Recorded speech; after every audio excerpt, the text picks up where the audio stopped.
name is Melissa Rainey.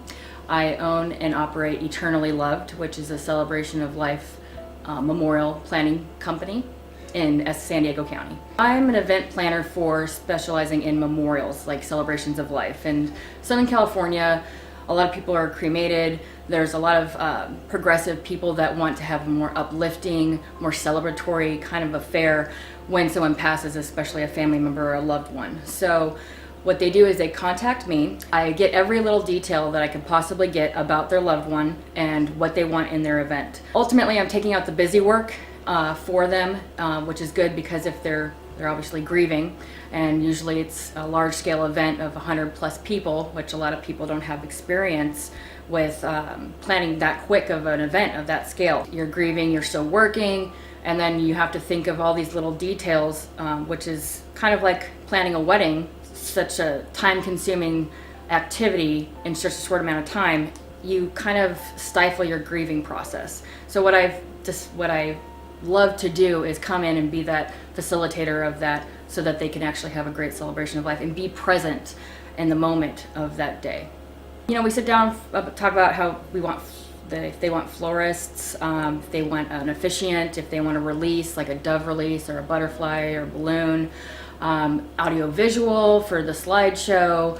I do printing for the programs if they want those, caterers, bartending, staffing, photographer, videographer, all kinds of stuff. My favorite was a living memorial last year. It was really unique because most people don't think ahead about their passing. We just don't want to think about it, and that leaves a lot of stress on the family later. I had a client that unfortunately got terminal stage 4 cancer and had a diagnosis of about 4 to 5 weeks to live. So she contacted me with her son, and we came up with a living memorial so that, you know, why wait for your best party of your life after you passed, you know? And so she had a roast. She was a cool little chick, you know, and favorite foods there, guitarists there, music, dancing, all kinds of stuff. So that was definitely a unique experience for me and for them, I think. Are you telling me that somebody who had a terminal illness got roasted? She did. She didn't dance, but she did get roasted. We actually hired a comedian that she said she used to write for Joan Rivers, but I'll believe her. She was very funny. Just a lot of laughter, and that's exactly what she wanted. How did you get started in this business? Well, I used to be in sales and in corporate America, and so I wasn't very fulfilled that way, and I used to plan events for about 10 years for all my friends. I have a really big social network, and unfortunately when my friends passed, have cancer, and I'm friends with his fiance at the time, and so and she's, you know, very structured, very organized, very smart lady. And when I sat down with her, because she knew I planned events, she's like, well, you help me? And I said, of course. And when I came down with a bunch of questions for her to start assisting, she just blanked. I lost my loved one, my life partner, my soulmate. I was totally exhausted from the caretaking. It was very, very difficult for me to consider having to put together a memorial service, but that was something that he deserved. It was something that I needed to do. She came along and did all the things for me that I just couldn't have done for myself. And yet she did it with a lot of sensitivity, a lot of caring, a lot of kindness.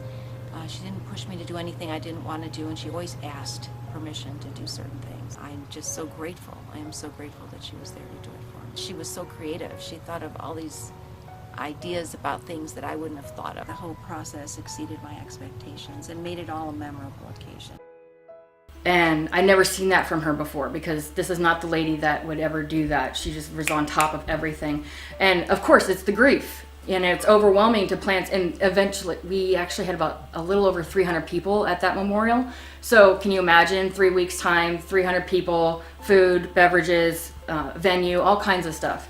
Why do you cast these events as a celebration? Well, because they're celebrating the life that was lived rather than mourning the passing. I don't know about you, but for me, I don't want a funeral where, you know, everybody's wearing black and everybody's sad. We're human, we're gonna be sad. But ultimately, what a disservice we're having to that person if we're not celebrating their whole life. Everybody grieves differently, and there's no right or wrong way to grieve. But what I've found is that if you are trying to grieve and you plan something of this scale with this many moving parts, it postpones your grief.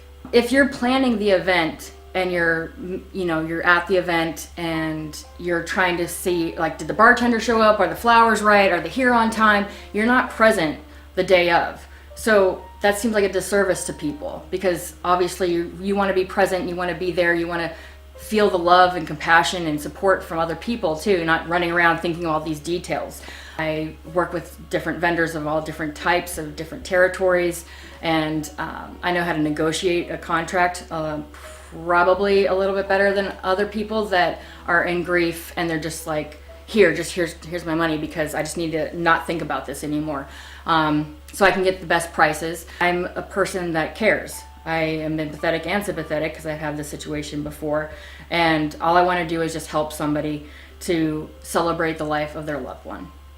There's nothing better than having that feeling of when someone comes up to you after a memorial or celebration of life or whatever you want to deem it, and they just are crying and saying thank you. And it's tears of joy, really. If you want something different, unique, and something that showcases the life of that person and the hobbies, their loves of the ocean, of dandelions, of sunflowers, and that kind of stuff. I have a passion with making every little detail perfect too. So it highlights the personality of that person.